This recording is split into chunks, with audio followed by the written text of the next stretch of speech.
really. And you tell me, even though they were my brands, does any one of these evoke any excitement in you? No.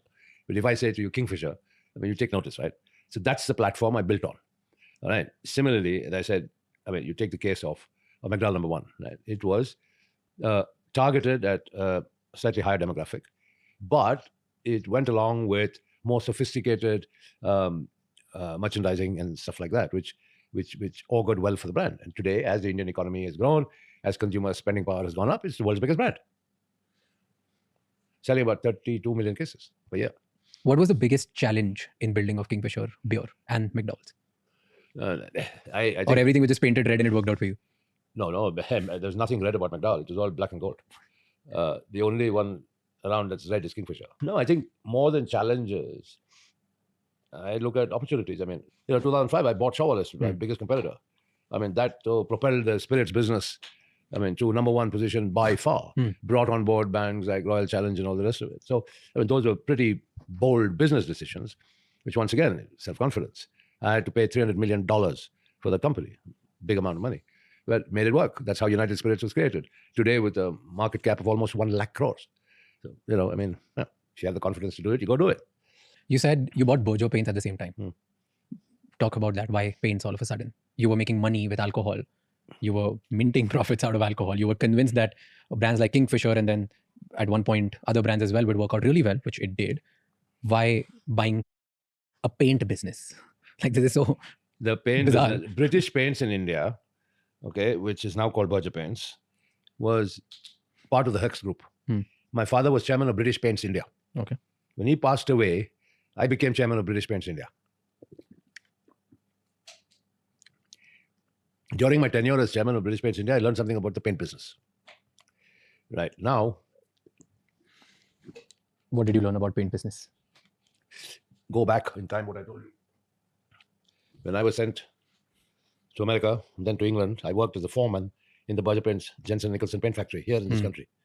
So I not only knew about making paint, but also how a paint business was run, because I was chairman of Berger Paints. So when Hex Group decided to sell their global Berger Paints, headquartered in England, operating in the Caribbean, operating in Africa, in Asia, true multinational company, I went to them and put together a loan package with those days the Hong Kong and Shanghai Banking Corporation, and bought it because I had this aspiration of creating India's first multinational. That was back, as I said, 1988. Okay, so from being an Indian-centric business, I was operating in 25 countries worldwide, flying the Indian flag. So your objective is only that I want to take India or Indian business to the world? No, absolutely not. I was very focused on making a hefty profit out of it too, all right, which I successfully did. So I bought it in a leveraged buyout. And after that, I did IPOs. I did IPOs in Jamaica. I did IPOs on the Kenyan Stock Exchange. I did an IPO on the Singapore Stock Exchange, and diluted our shareholding to 51%, but used the proceeds of the IPO to pay down the debt, right? And then finally in 1996, I sold the entire business that was then listed on the Singapore Stock Exchange, and I made a fat profit. And I still remember, and I have no hesitation in saying this, that I went to my mom and I said, you see this piece of paper? This is what I earned. This is not inherited. I made it myself.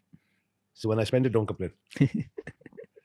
Yeah, and that's on a lighter vein. But yeah, I mean, I that was when, as a non-resident Indian, I made my first serious piece of money out of entirely my own initiative in a paints environment. But hey, that's what it's all about. I mean, I got experience of doing IPOs in 3 different countries across the globe. That was invaluable experience. Do you regret selling it? Because today Berger is, I think, 60,000-70,000 crore big business. That's only one Berger in India. I own the global Berger all over the world, including India. I sold Berger paints in India to the Dingras. So do you regret selling it? Great job with it. No, God bless them. They did a super job with it. But if it was doing so good, why did you sell it then? Well, it was bought by the Malaysians. Okay, and they came with an offer I couldn't refuse. I mean, they offered me some 2.5 times the quoted share price. Okay. You mentioned that you told your mother that I made this profit. Now don't complain when I spend it. Correct. Tell me your relationship with your mother. My mom brought me up. I used to live with her in Calcutta alone since 64, 65. And yeah, so she's stood by me like a rock. She's a very well-educated lady. And yeah, I mean, she's been living in England now for 30 plus years. But yeah, I mean, I wanted to buy a yacht. I wanted to buy a plane and stuff like that. And so I wanted to make sure I set the record straight. I told my mom, I earned this money.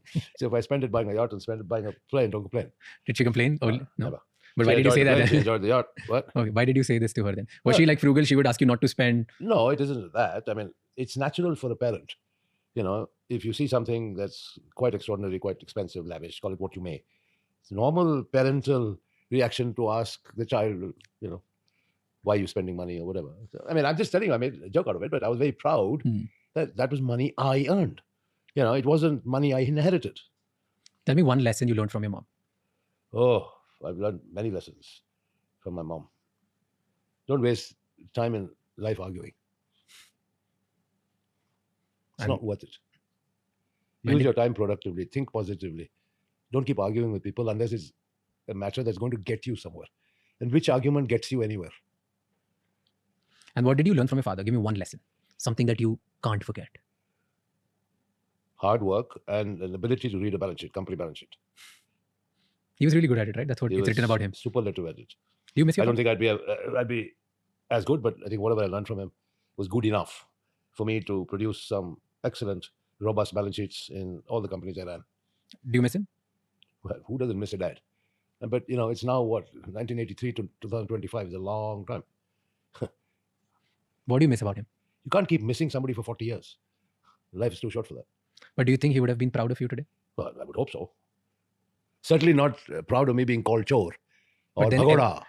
And certainly nobody would be proud of that. Certainly no parent. I know my mother gets very agitated even today. She's 98 years old. And every time she sees the Indian media, she's reduced to tears. Obviously, it hurts her more. I'm probably more thick-skinned, more robust, and I just ignore it. But, at that age, my mother doesn't. And it's very unfair what has been written, what has been alleged, because it's complete nonsense. Let's walk through the case. Let's start from the point of what happened in Kingfisher Airlines. Yeah. Okay. When did you decide that you want to start a Kingfisher Airline? The 2002, 2003. And you just, okay, so here's the story. Hear me out. What I've gathered from reading about it is one day, out of blue, you go to an AGM or like just a board meeting, I think not AGM. It was a board meeting where you announced that on my son's birthday, we are going to launch Kingfisher Airlines. Your CFO was not happy about it, but you still pursued and you want to do it. This is what is reported. What was the reality? Tell me the truth. The truth is, the Damania brothers from Bombay, who previously had Damania Airlines, came and made a presentation to my CFO, Ravi Narungadi, saying the time is ripe to start an airline now. Okay. Ravi Narungadi had discussions with them, came to me and said, would you like to look at this proposal? I said, yes.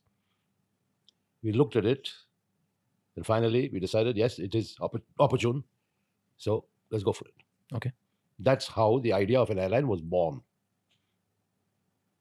And then you didn't take anyone in confidence. You would just, hey, out of nowhere, I think we are in alcohol business. Now we want an airline business. No, there's nothing wrong in diversification. The UB group has had a history even during my father's time.